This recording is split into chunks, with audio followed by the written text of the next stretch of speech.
प्रिय छात्राः हार्दिकं सुस्वागतं भवतां सर्वेषां संस्कृतशालायाः कक्षायां।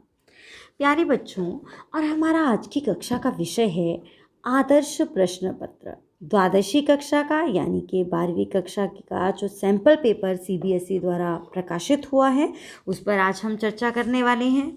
देखिए बच्चों, कोरोना महामारी के चलते हमारा सिलेबस जो है इस वर्ष के लिए यानी कि 2020-21 के लिए 30% तक कम कर दिया गया है और प्रश्न पत्र के स्वरूप में भी बहुत परिवर्तन हुआ है। तो क्या परिवर्तन हुआ है तो वो हम जानेंगे इस प्रश्न पत्र के माध्यम से यानी कि आदर्श प्रश्न पत्र के माध्यम से। और जैसा कि हम पहले भी जानते हैं कि प्रश्न पत्र जो है वो हमारा 80 अंकों के लिए 80 अंक हैं उसके लिए निर्धारित। तो प्यारे बच्चों, इससे एक बात तो बिल्कुल स्पष्ट हो जाती है कि हमारे पेपर जो हैं यानी कि द्वादशी कक्षा के पेपर होने वाले हैं। ऐसा कोई भी भ्रम मत रखिए कि आपके पेपर नहीं होने वाले हैं। और आप, क्योंकि हमारा वर्ष जो है वो अर्धाधिक आधे से ज़्यादा वर्ष जो है वो जा चुका है, तो आप जितना जल्दी हो सके जितना अच्छे से हो सके उतने अच्छे से अपनी तैयारी में लग जाइए, क्योंकि ये आपकी बोर्ड की कक्षा है। तो चलिए अब हम चर्चा कर लेते हैं हमारे प्रश्न पत्र पर कुछ सामान्य निर्देश जो कि आपके लिए बहुत ध्यातव्य हैं बच्चों, क्योंकि ये निर्देश कहीं ना कहीं बड़ी छोटी छोटी बातें लिए होते हैं लेकिन बहुत गहरी होती हैं। जैसे पहला ही निर्देश है कि आप अच्छे से परीक्षण कर लें कि इसमें कितने पृष्ठ हैं, ये यहाँ बताया जाता है।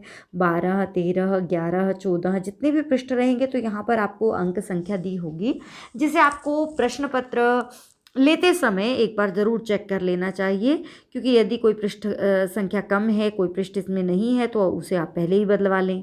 और फिर यदि हम अगले निर्देश की बात करें तो 19 प्रमुख प्रश्न हैं। इससे ये निश्चित हो जाता है कि हमारे पेपर में 19 प्रश्न हैं। और अस्य प्रश्नपत्रस्य पठनाय 15 निमेषाः निर्धारिताः सन्ति। और ये जो पेपर है बच्चों, इसे पढ़ने के लिए सीबीएसई की गाइडलाइंस के अनुसार आपको 15 मिनट का समय दिया जाता है, और जिसमें आपको केवल प्रश्न पत्र को पढ़ना होता है, उत्तर पुस्तिका में कुछ भी नहीं लिखना होता है। यानी कि क्वेश्चन पेपर पढ़ने के लिए आपकी ये टाइम है। इस समय में आपको बिल्कुल कुछ भी नहीं लिखना है अपनी आंसर शीट पर।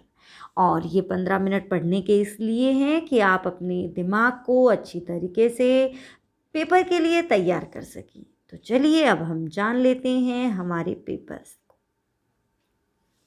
देखिए, हमारे प्रश्न पत्र का स्वरूप इस बार जो है वो 2 भागों में बटा होने वाला है। उसमें से जो पहला भाग है वो होगा बहुविकल्पात्मक, बहुविकल्प जिसमें रहेंगे वही बहुविकल्पात्मक, जिसे हम मल्टी चॉइस क्वेश्चन भी कह सकते हैं। और ये जो है ये आपका 40 अंक के, यानी कि अब इस बार आपके पास मल्टी चॉइस आने वाली है। तो देखिए बच्चों, मल्टी चॉइस के लिए आपको विषय पढ़ा होना ज़रूरी है। ऐसा बिल्कुल भी मत मानिएगा कि मल्टी चॉइस है तो आप कोई भी तुक्का लगाएंगे और आपका काम चल जाएगा। बिल्कुल नहीं, पढ़ना आपके लिए बहुत ज़रूरी है। तो मुझे लगता है कि कमर कस लेने का समय जो है वो आ गया है। और इसका जो आ भाग है वो होगा वर्णनात्मक, वो भी 40 अंक के लिए ही है, जिसमें आपको खुद से प्रश्नों के उत्तर लिखने होंगे। अब थोड़ा सा प्रश्न पत्र के बारे में और जान लेते हैं। अस्मिन् प्रश्न पत्रे 2 भागौ स्तः, जो कि स्पष्ट है। इस प्रश्न पत्र में 2 भाग होंगे। अभागः बहुविकल्पात्मकः अस्ति, अभाग जो है वो मल्टी चॉइस वाला होगा, और आभागः वर्णनात्मकः अस्ति। और इसका जो आ भाग है वह वर्णनात्मक होगा, डिस्क्रिप्टिव होगा, यानी कि जिसमें आपको खुद से उत्तर देना होगा। और उत्तर लेखनात् पूर्वं प्रश्नस्य क्रमांकः अवश्यं लेखनीय। देखिए बच्चों, पेपर को सॉल्व करने से पहले आपके टीचर्स भी आपको ट्रिक्स बताते हैं जो कि बहुत ज़रूरी होती हैं पेपर को सॉल्व करने के लिए, सही अंक प्राप्त, अच्छे अंक प्राप्त करने के लिए, और आपका पेपर जो है उसका निरीक्षण अच्छे से हो सके इसके लिए। तो बच्चों, इसके लिए आपको प्रश्न का क्रमांक, प्रश्न संख्या 1 कर रहे हैं, 2 कर रहे हैं, उसका अंक क्रमांक लिखना ज़रूरी है। क्योंकि कई बार आप प्रश्न 1 न करके पहले जो आपको अच्छे से आता है वो प्रश्न पहले कर देते हैं। तो क्रमांक लिखेंगे तो आपको कहीं भी चेकर को भी कहीं कोई दिक्कत नहीं आएगी और आपको भी अच्छे से अंक मिलेंगे। प्रश्न संख्या प्रश्न पत्रानुसारम अवश्यमेव लेखनीय। और ये जो प्रश्न संख्या लिखने के लिए आपको कहा गया है, ये प्रश्न पत्र के अनुसार होनी चाहिए, आपके अनुसार नहीं। अर्थात आपने पहले नंबर पर जो प्रश्न किया आपने उसे 1 दे दिया, जो दूसरे नंबर किया उसे 2 दे दिया, नहीं, ऐसा नहीं। आपको आपके प्रश्न पत्र में जो प्रश्न की संख्या है वही लिखनी है उत्तर पुस्तिका में। और सर्वेषां प्रश्नानां उत्तराणि संस्कृतेन लेखनीयानि, ये तो स्पष्ट ही है, आपको संस्कृत भाषा में ही उत्तर देने हैं। और प्रश्नानां निर्देशः ध्यानेन अवश्यम पठनीयः, ये जो निर्देश आपको दिए गए हैं, कोई भी बेटा आप प्रश्न करते हैं तो उसके निर्देश आपको ध्यानपूर्वक पढ़ लेने चाहिए। तो चलिए अब आपके सामने है आपका प्रश्न पत्र, यानी कि हमारा अभाग अब हमारे सामने है, जिसमें बहुविकल्पात्मक प्रश्न रहेंगे। और वो बहुविकल्पात्मक प्रश्न कौन कौन से होंगे, चलिए जान लेते हैं। 40 अंकों का ये है और इसमें सबसे पहले हमारे पास है अनुप्रयुक्त व्याकरण। अनुप्रयुक्त व्याकरण, मुझे लगता है ये बात तो अब आपको 12वीं कक्षा में आए 6-7 महीने हो चुके हैं, तो आपको स्पष्ट होगा कि अनुप्रयुक्त व्याकरण क्या है। अनुप्रयुक्त व्याकरण का अर्थ है जो व्याकरण आपके पाठों पर आधारित है। यहाँ व्याकरण आपके पास बाहर से बिल्कुल नहीं आएगी, आपके पाठों पर ही आधारित व्याकरण आपके पास आने वाली है। तो उसमें जो हमारा पहला प्रश्न है, चलिए देखते हैं कौन सा है। अधोलिखित वाक्येषु रेखांकित पदानां समुचितं संधिपदं संधिच्छेदपदं वा प्रदत्त विकल्पेभ्यः चिनुत केवलम प्रश्न षटकम। देखिए बच्चों, यहाँ पर अधोलिखित वाक्यों में से जो रेखांकित पद हैं उनमें संधि या तो उसे जोड़कर लिखना है, संधिच्छेद पदम वा या उसे अलग अलग करके लिखना है, और वो भी आपको प्रदत्त विकल्पों में से चुनना है। यानी कि पहला ही प्रश्न आपका जो है वह संधि का है, यानी कि संधि का प्रश्न इस बार आपके लिए विकल्प उसके लिए दिए जाएंगे और विकल्पों में से आपको एक को चुनना है। और इसमें भी 6 प्रश्न यानी कि 6 अंक की संधि आपके पास आने वाली है। इन बातों को बच्चों अवश्य नोट कर लीजिएगा, क्योंकि जब भी आप पाठ पढ़ते हैं तो ध्यान से संधि के प्रश्नों को आप करेंगे। तो चलिए बच्चों, हम यहाँ पर इस प्रश्न को कर लेते हैं। यहाँ पर आपका पहला प्रश्न है, कस्य स्वजन शब्द हमें लज्जाम उत्पादयिष्यति, किसका स्वजन शब्द मुझे लज्जित करेगा, यानी कि मेरे लिए लज्जा उत्पन्न करेगा। आप जानते हैं ये तो नाट्यांश से है। श्री राम कहते हैं कि आज किसका स्वजन शब्द मुझे लज्जित करेगा। तो बच्चों यहाँ पर शब्द में शब्द के बाद जो है वो विसर्गें आई हैं, और विसर्गों की कौन कौन सी गति होती है। विसर्गों को ओ भी होता है, र भी होता है, स भी होता है, श भी होता है और श भी होता है। तो श के लिए तो सामने हमारे पास स्तु, चु आदि जो नियम हमने संधि के किए हैं। देखिए बच्चों, यदि हम संधि के बहुत सारे नियम यहाँ पर हर नियम को एक्सप्लेन करेंगे तो हमारे लिए प्रश्न पत्र को करना बड़ा ही कठिन हो जाएगा। तो शब्द में यहाँ तो विसर्ग का लोप हो जाना तो पॉसिबल ही नहीं है, होगा ही नहीं, क्योंकि आ के बाद ज़्यादातर लोप हो जाता है। और विसर्गों को स भी तब होगा जब सामने या तो स हो या फिर तवर्ग हो। सामने न तो स है न ही तवर्ग है, तो यहाँ विसर्गों को हो जाएगा ओ। तो शब्दों में अगला है देहि प्रत्युत्तरम। तो प्रत्युत्तरम शब्द को यानी कि आपको अलग अलग करना है। तो इसके लिए आपको क्या कोई एक शब्द दिखाई दे रहा है अलग करने के लिए? उत्तरम। तो देखिए उत्तरम तो आप अलग कर लीजिए, पर उत्तरम के बाद भी हमारे पास 2 ऑप्शन यहाँ पर बचते हैं, क्योंकि युत्तरम तो कोई शब्द ही नहीं है, मतलब ये तो इसका विकल्प है ही नहीं, इसे हम छोड़ देते हैं। प्रत्युत्तरम बिल्कुल सही है, क्योंकि यह जो है उसे वापस ई हो गया है, तो बन जाएगा प्रति उत्तरम। ई को य, उ को व होता है, तो यहाँ पर य था, य को वापस हमने ई कर दिया, तो प्रति उत्तरम ये इसका सही उत्तर है। अपूर्वः खल्वस्य आयासः, देखिए अब यहाँ तो खल्वस्य व आ रहा है बीच में, तो व को अभी मैंने बताया कि ई को य हो जाता है, तो व को क्या हो जाएगा? व को हो जाएगा उ, खलु। अब व को उ हो गया तो यहाँ तो अ बच गया है, तो ये बन जाएगा अस्य, खलु अस्य। अगला देख लेते हैं, अन्यैः नृपैः। अब देखिए बच्चों, यहाँ पर अन्य नृप, तो यहाँ पर अन्यैः नृपैः, इन्होंने तो विसर्ग का लोप कर दिया, विसर्ग लोप की तो यहाँ कोई स्थिति ही नहीं है, तो यहाँ तो ये तो गलत है। अन्यैर नृपैः, ये तो र में विसर्गों को र किया, लेकिन र के बाद ये अ कहाँ से लेकर आए? अ तो यहाँ है ही नहीं, तो ये भी गलत उत्तर है।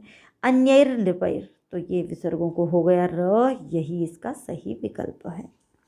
मोहम उपगतस्तत्र भवान, उपगतस्तत्र, देखिए बच्चों यहाँ पर स है बीच में, स के बाद त आया था तवर्ग, तो त के कारण विसर्गों को स हो गया था, उसे वापस हमने विसर्गें कर दिया। तो उपगतः तत्र। स की हो गई विसर्गे, बाकी के दोनों विकल्प जो हैं वो गलत हैं। भोजनांते, भोजनांते, भोजन और अंत दो शब्द जुड़े हैं अंते, तो यहाँ पर केवल अलग अलग कर देंगे क्योंकि ये दीर्घ संधि का देखिए ये न हलंत वाला नहीं है, क्योंकि न है पूरा, तभी तो दोनों मिलकर बड़ा होगा, बड़ा आ होगा।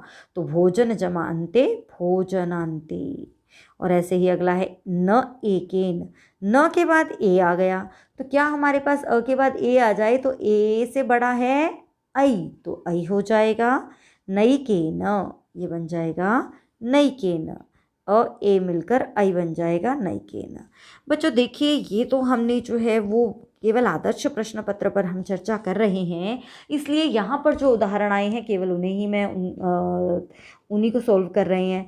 लेकिन वास्तव में आपको तो पूरे जो पाठों में आपकी संधि आई है उसके अभ्यास की आवश्यकता है। तो हमारा प्रयास रहेगा कि आप तक ये वीडियोस, यानी कि जिसमें आपको केवल संधि के सारे शब्द, फिर समाज से संबंधित अलग अलग आपके जितने भी टॉपिक हैं उन पर आपको वीडियोस उपलब्ध करवाई जाए, ताकि आप पर्याप्त मात्रा में घर बैठे भी इसका अभ्यास कर सकें। तो यदि इसके लिए आप इस चैनल को सब्सक्राइब कर सकते हैं, ताकि सारा मटेरियल आपकी 12th क्लास का आप तक घर बैठे पहुंच पाए। और अब हम वहीं पर और अधिक विस्तार से चर्चा करेंगे कि संधि किस स्थिति में कौन सी संधि होती है, क्योंकि एक ही प्रश्न में हम सारी चर्चा कर दें ऐसा संभव नहीं है। और इसके लिए स्वर संधि पर पहले 2-3 वीडियो डल भी चुके हैं, तो वो आप हमारे चैनल पर उपलब्ध है, प्लेलिस्ट में जाकर, व्याकरण में जाकर उसे देख सकते हैं।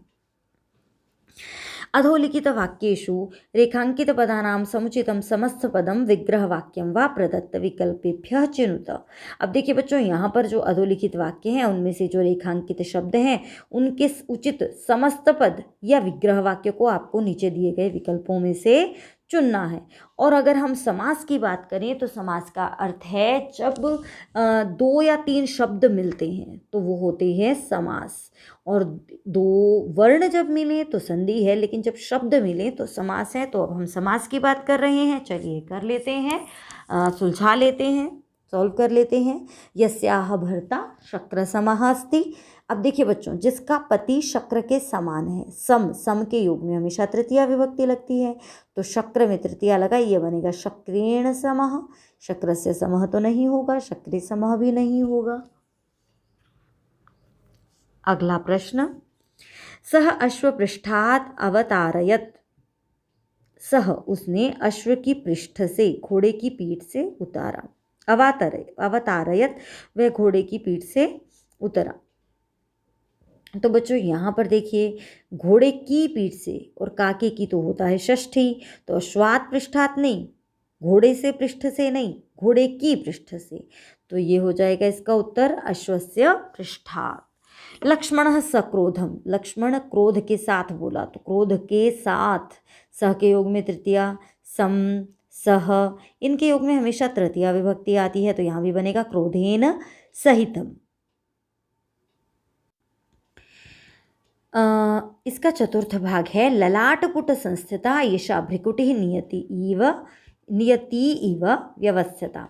ललाटपुट संस्थिता, ललाटपुट मस्तक के अग्रभाग पर विराजमान। ललाटपुटस्य संस्थिता, ललाटपुटे संस्थिता, ललाटपुटात् संस्थिता, क्या होगा? ललाटपुट पर स्थित, तो में पर में तो सप्तमी आती है, तो यानी कि ललाटपुटस्य नहीं आएगा, ललाटपुटात् नहीं आएगा, ललाटपुटे, ललाटपुट पर विराजमान, तो ये हो जाएगा इसका सही उत्तर।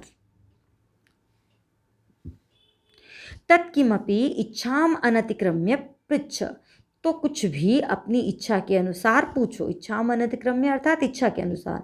अब ये तो हिंदी में भी आप करते हो, तो क्या बनना चाहिए? यथेच्छम इच्छाम अनतिक्रम्य यथा इच्छाम। यथा इच्छाम नहीं बनेगा, यहाँ बनेगा यथेच्छम। जैसे ही आप यथा और इच्छा शब्द को जोड़ेंगे तो यथे, आ ई मिलकर ए बन जाएगा, ये बन जाएगा यथेच्छम। अगला देख लेते हैं, जनः कामं च क्रोधं च लोभं च त्यजेत। मनुष्य को काम, क्रोध, लोभ को छोड़ देना चाहिए। देखिए सब में द्वितीया विभक्ति है, तो ये तो निश्चित है। द्वितीया विभक्ति में बनेगा। और दूसरी बात जो है यहाँ पर बच्चों, ये बहुवचन हो गया है क्योंकि 3 शब्द आ गए हैं। तो काम क्रोध लोभम तो एक वचन में है, तो ये तो उत्तर नहीं हो सकता। काम क्रोध लोभा बहुवचन तो है लेकिन द्वितीय विभक्ति नहीं है, तो ये भी उत्तर नहीं हो सकता। तो उत्तर होगा काम क्रोध लोभान, ये इसका उत्तर हो जाएगा। राजकुमारी मदालसा सर्व विद्यासु निष्णाता जाता। अब यहाँ पर आपको इसका समस्त पद बनाना है, यानी कि इकट्ठा करके एक शब्द बनाना है, जो कि बिल्कुल आसान है। यहाँ तो आप मूल शब्द लीजिए और जोड़ दीजिए बस, और कुछ नहीं करना है, बीच में से विभक्ति को हटा देना है। तो सर्व विद्या निष्णाता, सर्व विद्या निष्णाता बन जाएगा ये, सर्व विद्या निष्णाता। हमें अंत को चेंज नहीं करना है, निष्णाता नहीं बनाना है, निष्णाता था निष्णाता ही रहेगा। अब यहाँ पर भी है तो निष्णाता, लेकिन यहाँ विद्य है, विद्य शब्द नहीं है, विद्या शब्द है, तो इसका सही उत्तर होगा ये, सर्व विद्या निष्णाता।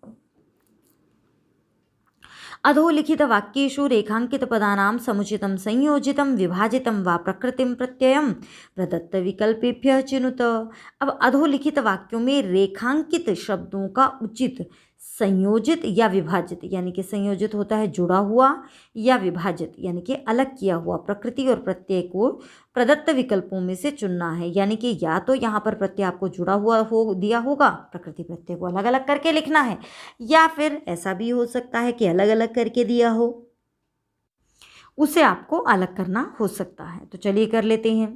भवतः स्थैर्यम् उत्पादयता मया एवं अभिहितम। आप में स्थिरता उत्पन्न करने के लिए मैंने ऐसा कहा। तो यहाँ पर अभिहितम, यहाँ पर कौन सा प्रत्यय है? तो देखिए बच्चों, जहाँ भी आपको त प्रत्यय नजर आए तो वहाँ समझ जाइए, त अगर आपको अंत में नजर आ रहा है ता, तह, तम, तो वहाँ पर क्त प्रत्यय होता है प्रायशः, तो अभी उपसर्ग है। और यहाँ ही को देखकर आप कंफ्यूज मत हो जाइएगा, क्योंकि ही में धा धातु है, तो यहाँ बनेगा अभी धा त, ये त प्रत्यय हो जाएगा।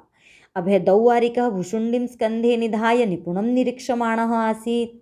द्वारपाल बंदूक को कंधे पर रखकर निपुणम अच्छी प्रकार से निरीक्षण कर रहा था। तो देखिए बच्चों, यहाँ पर शब्द आया है निरीक्षमाणः। निरीक्षमाणः में माणः, जहाँ पर आपको आनः ऐसा शब्द दिखाई दे वहाँ पर शानच प्रत्यय होता है। और शानच प्रत्यय जो है, देखें कहाँ, यहाँ तो शानच प्रत्यय पहली बात तो एक में ही दिया है, शानच प्रत्यय है। अण प्रत्यय तो यहाँ हो ही नहीं सकता है। माणः ये तो कोई प्रत्यय ही नहीं है, तो यहाँ प्रत्यय है शानच। और धातु उपसर्ग देखें हम तो है निर उपसर्ग और ईक्ष धातु, तो ये बन जाएगा निर ईक्ष शानच। अगला प्रश्न देखें तो यानी अनवद्यानि कर्माणि तानि सेव अनीय। देखिए बच्चों, सेव अनियर, अनियर का जो है वो अनीय शेष बचता है, तो जोड़ देंगे तो बन जाएगा सेवनीय। लेकिन तानी, तो तानी क्या, जैसा ये विशेष्य विशेषण के रूप में हो गया है, उनका सेवन करना चाहिए, तो तानी सेवनियानी, क्योंकि तानी आया है इसलिए सेवनियानी, तो यहाँ बन जाएगा तानी सेवनियानी। सेवनीयम नहीं बनेगा, सेवनीय भी नहीं बनेगा। सह होता तो सेवनीय होता, तत् होता तो सेवनीयम बनता, तानी है इसलिए बना है सेवनियानी। अहम बलवान सिद्धः सुखी च अस्मि। अब बलवान यहाँ पर कौन सा प्रत्यय है? वान, मान, जहाँ पर शब्द देखो मानह नहीं है, वान मान, जहाँ पर न हलंत हो, वहाँ पर अगर आपसे प्रत्यय पूछा जाए तो वहाँ पर प्रत्यय होता है मतुप। कौन सा प्रत्यय होता है? मतुप।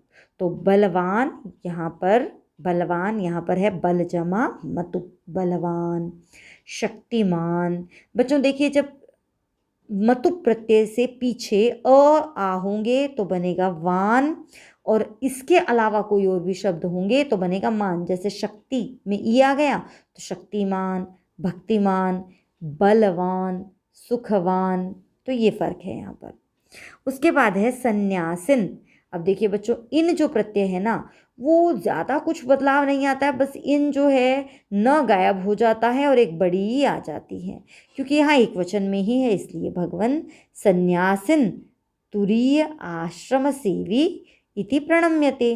तो ये कहते हैं कि सन्यासिनी, तो ऐसा तो नहीं होना चाहिए, सन्यासी ये प्रथमा में ही बनेगा, यहाँ पर सन्यासी बन जाएगा। सन्यासिनी सप्तमी विभक्ति में है, सप्तमी विभक्ति का तो यहाँ पर बनता ही नहीं है। सन्यासी तूर्य आश्रम सेवी है, ये भी प्रथमा में है तो ये भी प्रथमा में ही होगा।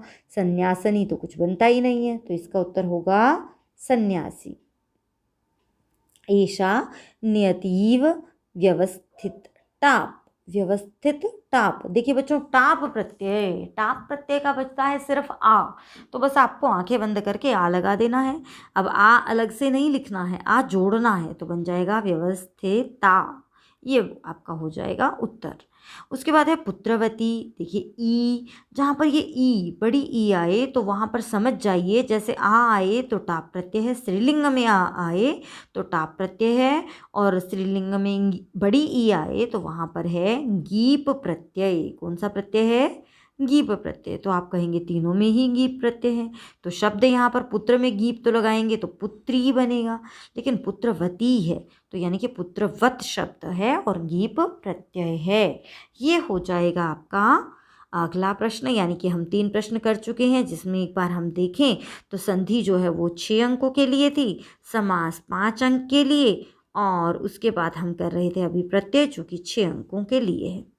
अगला प्रश्न है हमारा समुचितम उपपद विभक्ति रूपम चिनुत।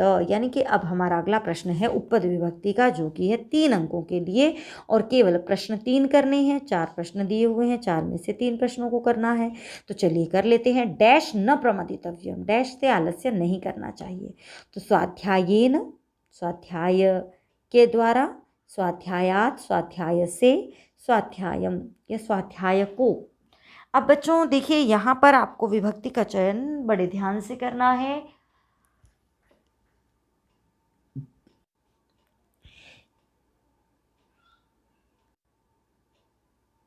यहाँ प्रमाद अर्थ में हो जाएगी पंचमी विभक्ति।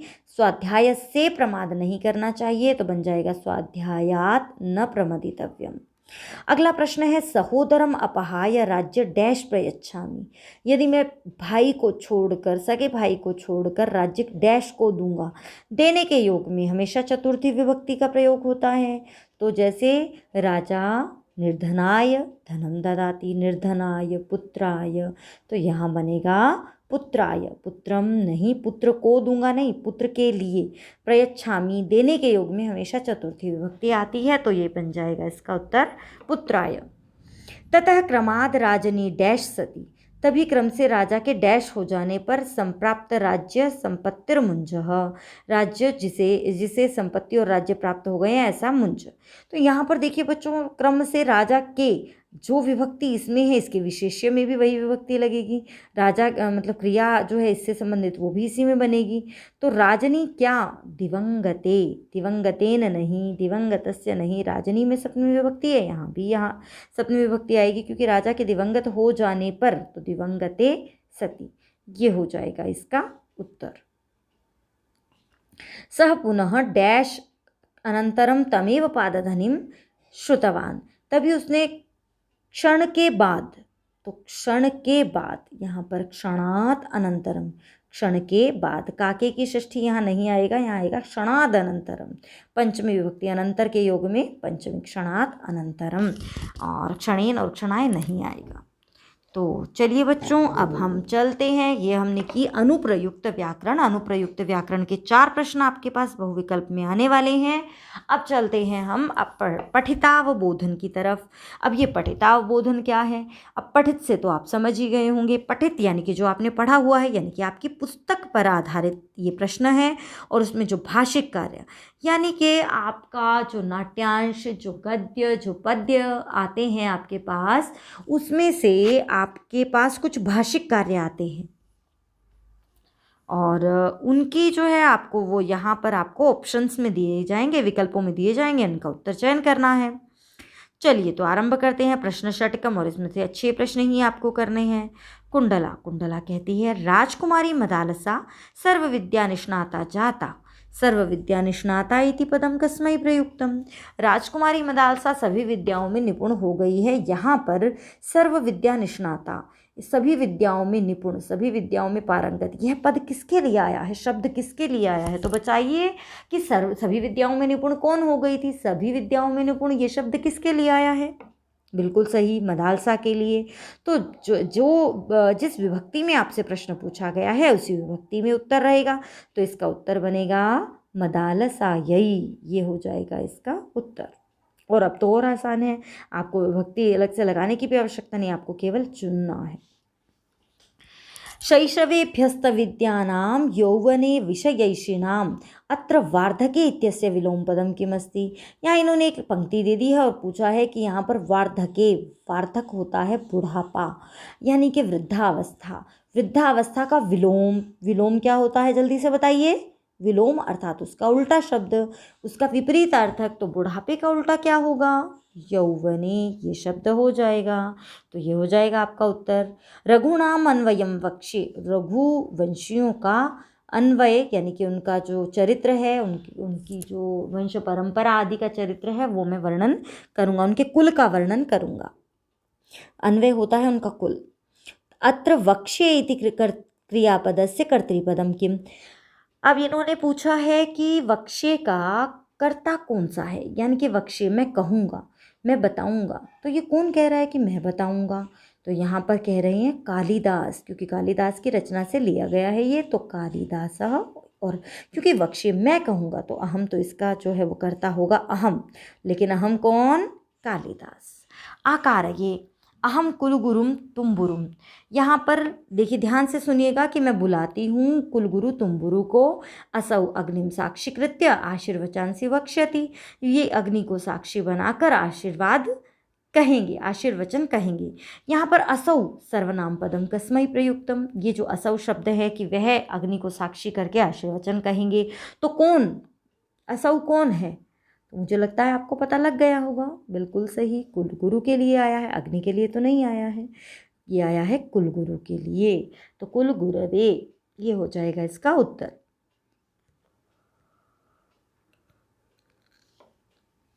अगला प्रश्न देख लेते हैं।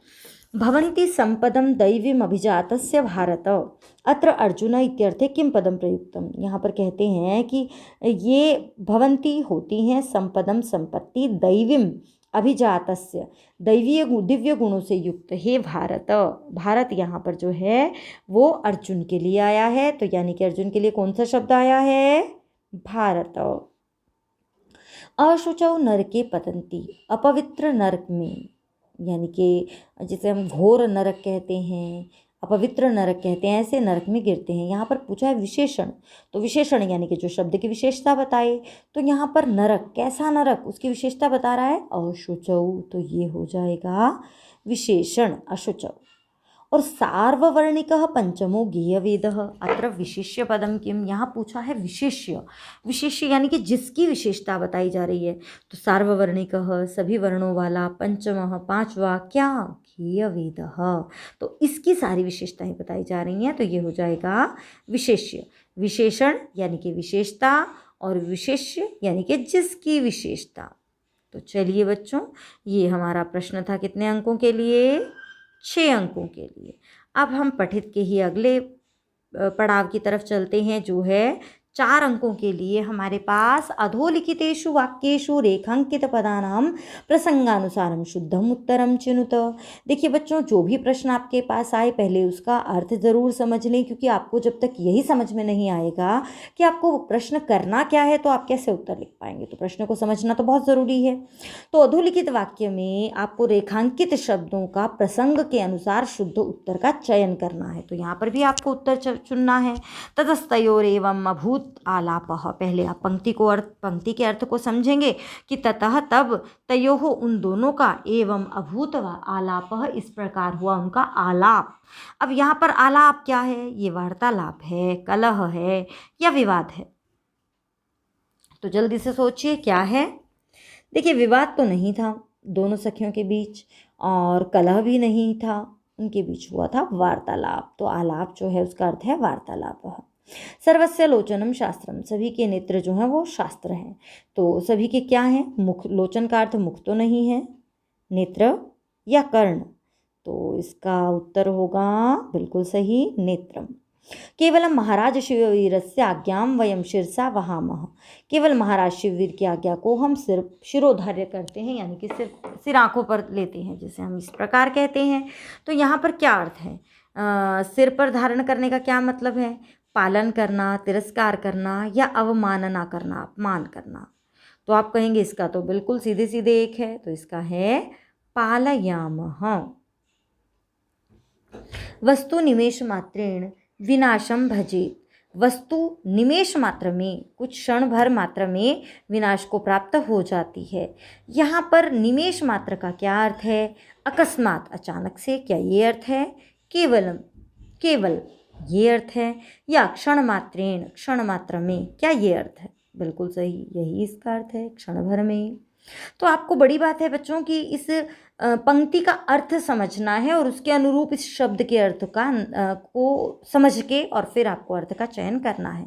मत्कृते आवश्यकता नास्ति अवलंबनस्य, मेरे लिए कोई आवश्यकता नहीं है अवलंबन की, सहारे की। तो यहाँ पर आपको बताना है कि अवलंबन, इसके लिए क्या शब्द प्रयोग किया है। तो बताइए जल्दी से, अवलंबन के लिए क्या शब्द आया है? क्या इसका अर्थ है वित्तस्य या सहायतायाः या श्रम? मेरे लिए परिश्रम की आवश्यकता नहीं है, सहायता की आवश्यकता नहीं है, या धन की आवश्यकता नहीं है। यहाँ अवलंबन का क्या अर्थ है? तो यहाँ अवलंबन का अर्थ है सहायता। तो ये हो जाएगा आपका पठितावबोधन। अब पठितावबोधन देखिए, अनुप्रयुक्त व्याकरण पर हमने चर्चा की, हमने पठितावबोधन के बहुविकल्पात्मक प्रश्नों पर चर्चा की, और अब आता है हमारा संस्कृत साहित्य इतिहास परिचय, जिसमें से जो अंश हमारे पास आने वाला है बहुविकल्पात्मक में, उसे हम देख लेते हैं बच्चों। तो चलिए हम देख लेते हैं। यहाँ पर देखिए बच्चों, समुचितस्य रचनायाः कवेवा अभिधानम चिनुत। अब आप कहेंगे कि उचित रचना, ये इसकी तो इसका तो अर्थ आपको समझ में आ जाएगा, आपको प्रश्न समझ में आना चाहिए, अच्छे से समझ लीजिए। समुचित रचनायाः, यहाँ पर जो रचना दी गई है उसका कवेः,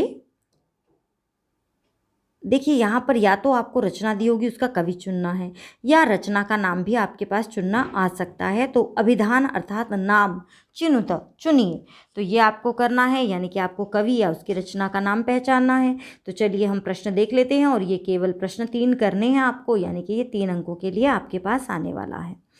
तो यहाँ पर पहला प्रश्न है, बुद्धचरितम अस्याः रचनायाः लेखकः कः? बुद्धचरित, इस रचना के लेखक कौन है? यानी कि बुद्धचरितम किसकी रचना है, लेखकः कः? तो बच्चों देखिए, जल्दी से हम विकल्पों पर चर्चा करने का एक ही तरीका है कि आप एक एक विकल्प पर जाइए और उसे देखिए कि ये तो नहीं है। जैसे हम चलिए करके देखते हैं, कालिदासः, बिल्कुल नहीं, कालिदास की तो रचना बुद्धचरितम नहीं है। बच्चों आपके पास जो आपके पाठ हैं उन्हीं से संबंधित रचना और उनके लेखक जो आपसे पूछे जाएंगे, इसलिए आपके पास जितने भी पाठ लगे हुए हैं उनका कवि परिचय, उनकी रचनाएं आप अच्छे से देख लें, काल आदि अच्छे से देख लें। तो बुद्धचरितम अश्वघोष की रचना है, बिल्कुल सही, बुद्धचरित जो है वो अश्वघोष की रचना है। ये भास की भी नहीं है, क्योंकि भास के अलग 13 नाटक मिलते हैं। अंबिका दत्त व्यासः अस्य लेखकस्य रचना का। अब अंबिका दत्त व्यास की रचना कौन सी है? तो देखें कौन कौन से दिए गए हैं। भोज प्रबंध नहीं, बिल्कुल नहीं। प्रताप विजय नहीं है। शिवराज विजय बिल्कुल सही। तो शिवराज विजय जो है वह अंबिका दत्त व्यास की रचना है। ये आपको याद होगा तो मुझे लगता है चुनने में कहीं कोई दिक्कत आने ही नहीं वाली है। आचार्य वेद कुमारी घई, इनके द्वारा कौन सा पाठ्यांश लिखा गया है? यानी कि हमारे पाठ, कौन सा ऐसा पाठ है जो आचार्य वेद कुमारी घई द्वारा रचित है? तो क्या मदालसा, प्रतीक्षा या विद्यास्थान? तो बताइए जल्दी से क्या है। बिल्कुल सही, ये है मदालसा। प्रतीक्षा भी नहीं, विद्यास्थानानि भी नहीं। मदालसा पाठ जो है, जो कि नारी विमर्श पर आधारित पाठ है, ये है आचार्य वेद कुमारी घई का। नैकेनापि समं गता वस्मति, इस पाठ के रचयिता के बारे में पूछा है। तो इस पाठ के रचयिता बताइए जल्दी से कौन है। कालिदास तो बिल्कुल नहीं है। बल्लाल सेन बिल्कुल सही उत्तर है। तो इसके रचयिता हैं बल्लाल सेन, बाणभट्ट भी नहीं है। अगले प्रश्न की तरफ हम चल पड़ते हैं। गद्य पद्य नाटकस्य च विधानां समुचितं वैशिष्ट्यं चिनुत। इनकी विशेषताएं, गद्य पद्य और नाटक पर आधारित 3 अंकों का प्रश्न आपके पास आने वाला है। तो इसमें आपको इनकी विशेषताएं चुननी है।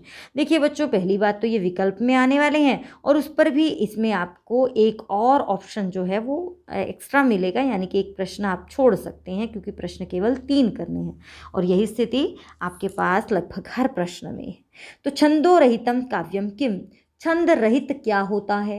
तो छंद रहित क्या पद्य होता है? नहीं, पद्य तो श्लोक ही होते हैं, उसमें तो छंद होते हैं, तो पद्य तो नहीं है। गद्य, हाँ, बिल्कुल सही, गद्य होता है। नाट्य भी नहीं, क्योंकि नाटक में भी श्लोक आते हैं, तो छंद रहित होगा गद्य। मा निषाद प्रतिष्ठां त्वमगमः शाश्वती समा इति उदाहरणं कस्य अस्ति। ये किसका उदाहरण है? ये तो श्लोक का उदाहरण है। तो श्लोक यानी के पद्य, ये इसका हो जाएगा उत्तर। नायकः कुत्र अनिवार्यः भवति? नायक कहाँ अनिवार्य होता है? देखिए, न काव्य में नायक की आवश्यकता है क्या? नहीं, काव्य तो आप किसी विषय पर लिख सकते हैं, वहाँ नायक हो ऐसा आवश्यक नहीं। नाट्य, बिल्कुल, नाटक में तो हीरो की आवश्यकता है, नायक अर्थात हीरो। और गद्य, गद्य भी ऐसे ही काम चल सकता है, गद्य आप किसी विषय पर लिख सकते हैं। नाट्यस्य अपरम नाम किम? नाटक का अपर नाम, दूसरा नाम क्या है? रूपक, इसे रूपक भी कहते हैं।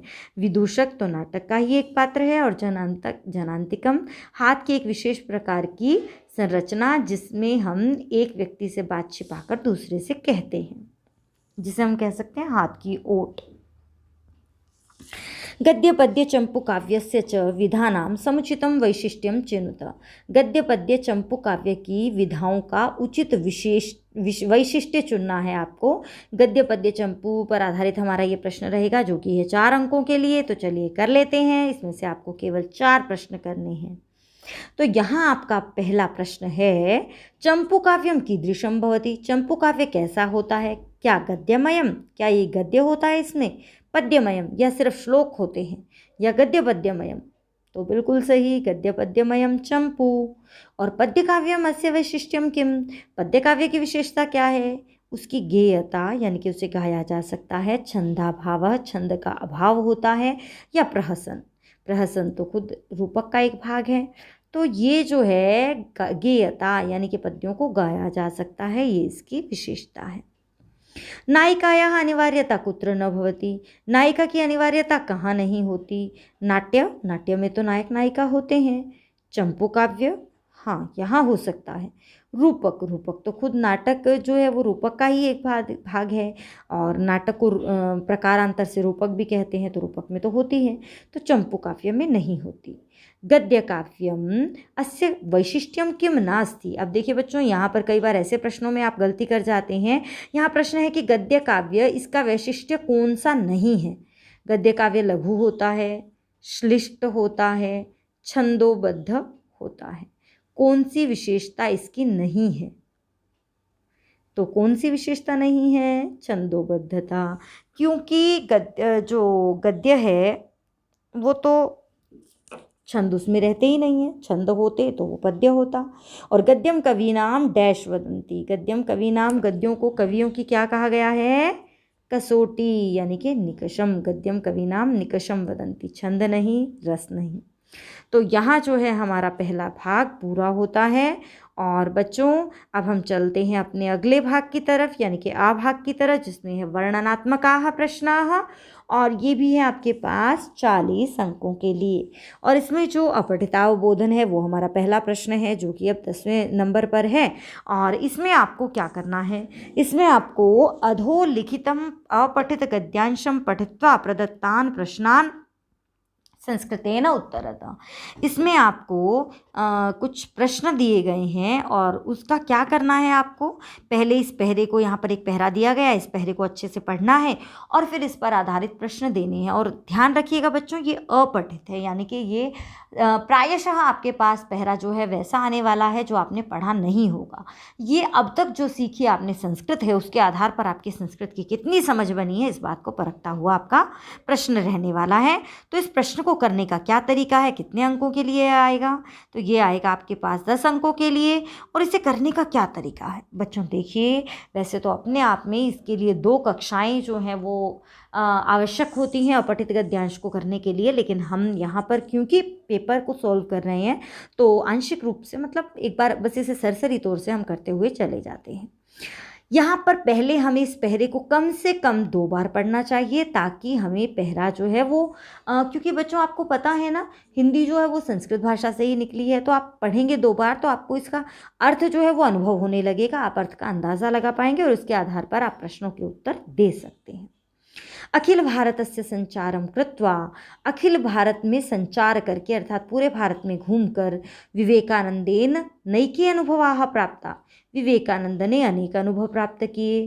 तेषां निष्पीडनात् तेन आविष्कृतम, और इसके निष्कर्ष के रूप में, निष्पीडनात् यानी कि उस पूरे भ्रमण के रूप में जो निष्कर्ष निकला उससे, तेन आविष्कृतम उन्होंने जाना या उन्होंने खोज की, इदम एकम सत्यम कि केवल यही सत्य है, यत आध्यात्मिकता एव भारतस्य मेरुदंडः इति, कि आध्यात्मिकता ही भारत की मेरुदंड है। मेरुदंड क्या होता है? रीढ़ की हड्डी, जिस पर हमारा शरीर टिका रहता है।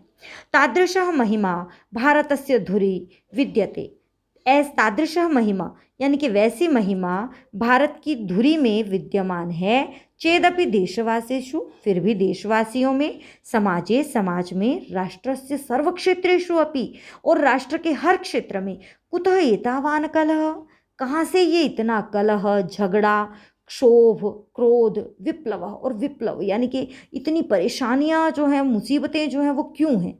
एतादृशी भेदभावना कुतः, इतनी भेदभावना कहाँ से?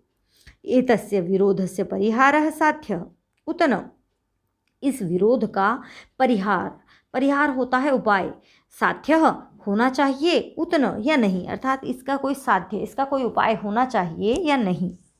इति चिंताक्रमः स्वामिनो मनसि जातः, यह चिंताक्रम यानी कि यह विचार स्वामी के मन में उत्पन्न हुआ। किस स्वामी के मन में? अर्थात विवेकानंद के मन में उत्पन्न हुआ। परिहारस्य अन्वेषणं करणीयम एव, इस परिहार का यानी कि इस समस्या के समाधान का तो अन्वेषण यानी कि इसे ढूंढना तो पड़ेगा ही, करणीयम एव इति दृढ़मतिं कृत्वा, ऐसी दृढ़मति करके, ऐसा पक्का इरादा करके, निश्चय करके, सह विचार समुद्रम अवगाहितवान, वह विचारों के समुद्र में डूब गए, यानी कि वे गहन चिंतन करने लगे। अवगाहितवान डूबना, और युगपतेव, और साथ में ही कन्याकुमार्याः तरंगित समुद्रे अपि कूर्दितवान, और इस एक तरफ तो वो विचारों के समुद्र में डूब गए और दूसरी तरफ कन्याकुमारी के तरंगों से युक्त समुद्र में कूद गए।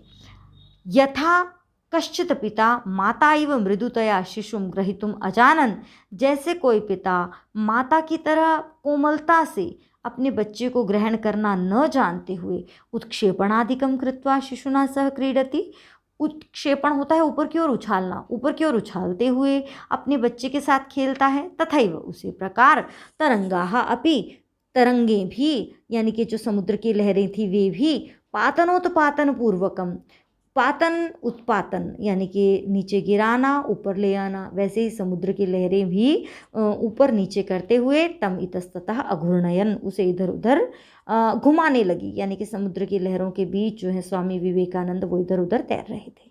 न केवलम बाह्य तरंगाः, केवल बाह्य तरंगे ही नहीं, राष्ट्रस्य दुस्थिति रूपाः आंतरिक तरंगाः, आंतरिक चिंता तरंगाः, राष्ट्र की दुख स्थिति रूपी जो आंतरिक चिंता की तरंगे थी वे भी चित्तम अमथनन, वे उनके चित्त को मथ रही थी, यानी कि एक तरफ तो वो समुद्र में उनका मंथन हो रहा था और दूसरी तरफ उनके अंदर विचारों का मंथन हो रहा था। वे राष्ट्र की दुखी, इतनी दुखद स्थिति से अत्यंत दुखी थे। त्रयाणाम समुद्राणाम संगमे, तीनों समुद्रों के संगम में दीर्घकालम तरणम कृत्वा, दीर्घ काल तक अत्यंत लंबे समय तक तैरकर, स एकस्याम शिलायाम उपाविशत, वे एक शिला पर बैठ गए।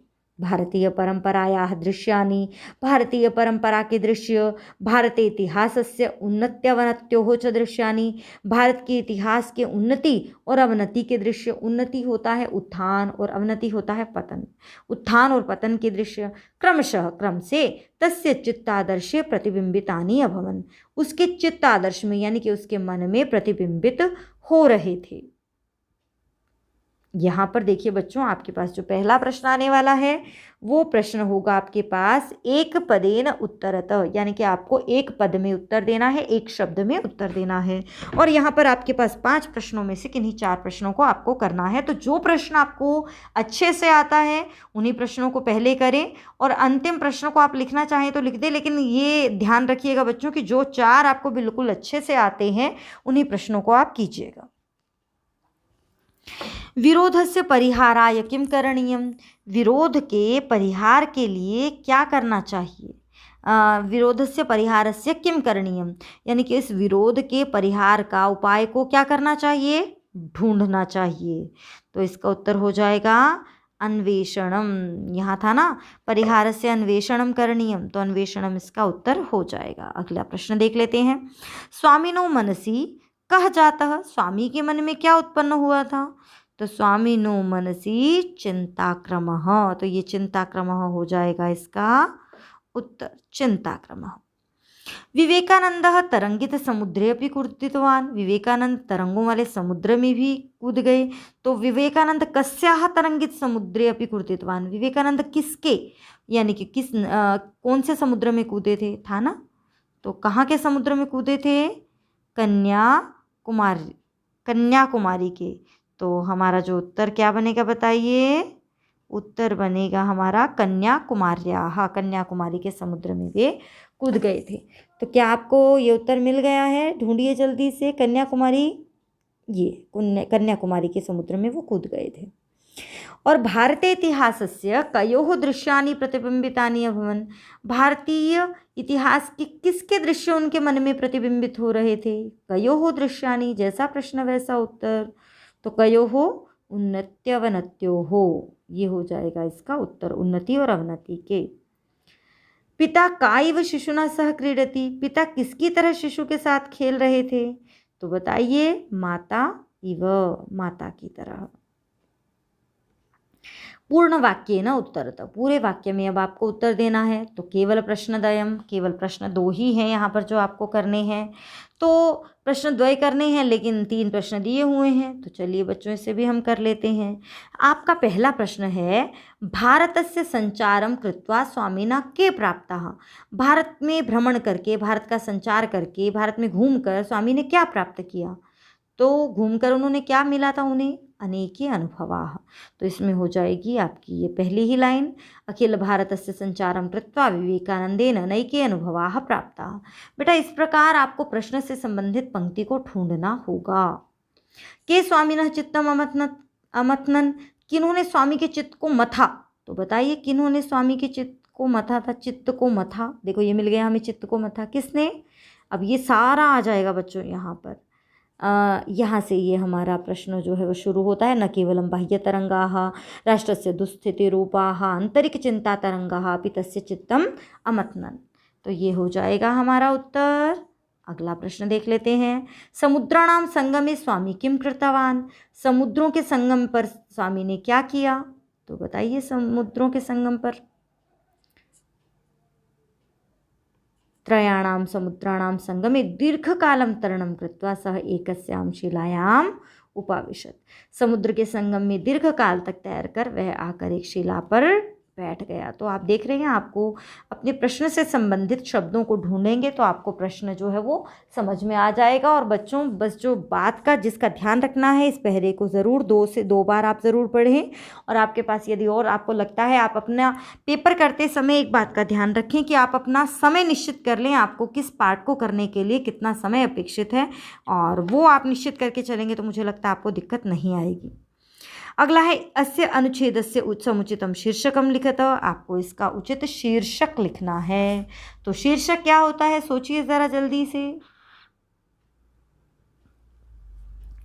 बिल्कुल सही, शीर्षक यानी कि ये पाठ आपका जिस पर आधार, ये पहरा आपका जिस पर आधारित है, तो इसका शीर्षक जो आपको समझ में आए वो आप लिख सकते हैं। यहाँ पर स्वामी विवेकानंद भी शीर्षक हो सकता है, राष्ट्र चिंता एक शीर्षक हो सकता है, आध्यात्मिकता एवं भारतस्य मेरुदंडः शीर्षक हो सकता है। आप अपने अनुसार इसका शीर्षक जो आपको लगता है कि पहले से होल में पढ़कर आपको समझ में आ रहा है, 1 से 2 शब्दों में आप लिख सकते हैं, वो हो जाएगा इसका शीर्षक। अगले प्रश्न की तरफ चलते हैं। यथा निर्देशम उत्तरतः केवल प्रश्नत्रयम्, ये प्रश्न 3 करने हैं इसमें आपको। तो तेन नैके अनुभवाः प्राप्ताः इत्यस्मिन् वाक्ये तेन इति सर्वनाम पदम कस्मै प्रयुक्तम। ये प्रश्न बहुत सी बार, मतलब लगभग ये मान के चलिए बच्चों, सर्वनाम का, संज्ञा सर्वनाम, विशेष्य विशेषण, कर्ता क्रिया आदि से प्रश्न आपके पास आएंगे ही। तो हमारा पहला प्रश्न है, सर्वनाम बताना है आपको किसका है, कौन सा सर्वनाम शब्द, इसके लिए संज्ञा शब्द कौन सा है। तो उसने अनेक अनुभव प्राप्त किए, तो उसने यानी कि ये उस शब्द किसके लिए आया है, उसने प्राप्त किए, किसने, स्वामी विवेकानंद ने। तो इसका उत्तर बिल्कुल सही विवेकानंद होगा, लेकिन प्रश्न है कस्मै, तो उत्तर होगा विवेकानंदाय। कूर्दितवान क्रियापदस्य कर्तृपदम किम। अब देखिए कूर्दितवान कूद गया का कर्ता पूछा है, तो कौन कूद गया, यानी कि ये क्रिया किसने की, तो बताइए जल्दी से किसने की, कौन कूद गया, स्वामी विवेकानंद। तो ये भी विवेकानंद आ जाएगा, यहाँ आ जाएगा विवेकानंद। अगला प्रश्न, एतावान कलह अनयोः पदयोः विशेषण पदम किम। अब यहाँ पर आपको विशेषण ढूंढना है, और कलह तो विशेषण नहीं है, ये तो विशेष्य है। कैसा कलह, इतना कलह, तो ये हो जाएगा इसका विशेषण। उन्नति इति पदस्य विलोम पदम गद्यांशात् चित्वा लिखत।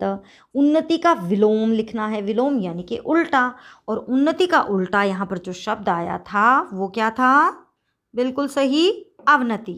तो यहाँ पर हमारा 10वां प्रश्न होता है पूरा, और अब हम चलते हैं हमारे 11वें प्रश्न की तरफ। 11वें प्रश्न के रूप में आपके पास है रचनात्मक कार्य। रचनात्मक कार्य में है पत्र। देखिए बच्चों, इस प्रकार आपके पास पत्र में कुछ रिक्त स्थान दिए होंगे, जो कि आपके पास रहेगा 5 अंकों के लिए, यानी कि प्रत्येक रिक्त स्थान के लिए आपको आधा अंक मिलेगा। तो सबसे पहले आपको इसकी भूमिका से परिचित होना आवश्यक है, यानी कि हम जान लेते हैं पत्र कौन लिख रहा है, किसे लिख रहा है, आदि आदि। भवान सर्वेशः उदयपुरे वसति। आप सर्वेश हैं और उदयपुर में रहते हैं। भवान उदयपुर से सौंदर्यम द्रष्टुं स्वमित्रम चंद्रेशम आमंत्रयति। और आप उदयपुर के सौंदर्य को देखने के लिए अपने मित्र चंद्रेश को आमंत्रित करते हैं। अत्र मंजुषा पदानां सहायतया इदं पत्रं संपूर्य पुनः लिखतु।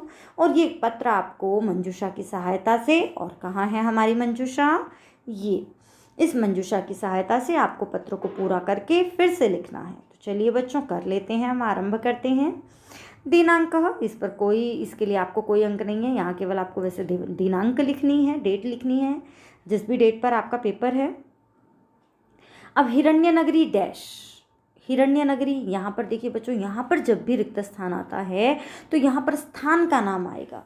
देखिए हिंदी में आप पत्र लिखते आए हैं, हिंदी में बहुत सारे पत्रों को लिख चुके हैं, हिंदी में एक पत्र का फॉर्मेट भी जानते हैं, तो आपको वही हिंदी के पत्र के तरीके को दिमाग में रखते हुए संस्कृत के पत्र को भरना है। तो यहाँ यदि रिक्त स्थान है तो आपको मतलब स्थान का नाम भरना है। फिर है प्रिय सुहृद, प्रिय मित्र, तो मतलब यहाँ कोई नाम आएगा। शुभम भवतु, आपका कल्याण हो। अब इस पत्र को पढ़ने से पहले क्यों ना हम मंजुषा के शब्दों को एक बार देख लें। देवालय, मंदिर। हल्दी घाटी, जगह का नाम है। चंद्रेश, मित्र का नाम है अर्थात। स्थापितम, स्थापित किया। दर्शनार्थम, दर्शन करने के लिए। उदयपुरतः, स्थान का नाम है। उदयपुरतः, अब बच्चों देखिए स्थान के नाम दो आ गए हैं हमारे पास, हल्दी घाटी और उदयपुरतः। अब उदयपुर से, तो ये जहाँ पर तह लगा होगा ये ऊपर जाएगा। और सरोवराह, सरोवर, तालाब। स्वर्गम, स्वर्ग। सौंदर्य युक्तम, सुंदरता से युक्त। तीर्थम, तीर्थ।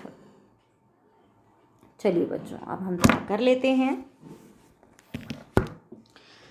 यहाँ पर आपका जो पहला है यहाँ आ जाएगा उदयपुरतः हिरण्यनगरी, जो कि है उदयपुर से। तो देखिए बच्चों, हमने यहाँ पढ़ा था ना कि भवान सर्वेश उदयपुरे वसति, तो यहाँ आ जाएगा उदयपुरतः। अगला, प्रिय सुहृद डैश, प्यारे मित्र क्या, चंद्रेश। आप किसको पत्र लिख रहे हैं, चंद्रेश को। तो यहाँ पर ये शब्द आया था हमारे पास मंजुषा में, चंद्रेश। प्रिय मित्र चंद्रेश, निवेदनमस्ति यत् अत्र सर्वं कुशलं वर्तते। निवेदन है कि यहाँ सब कुशल है। अब बच्चों यहाँ तो आपको हिंदी मैं करवा रही हूँ, लेकिन पेपर में तो आपको कोई हिंदी नहीं करवाएगा, तो हो सकता है कुछ शब्दों को समझने में आपको समस्या आए।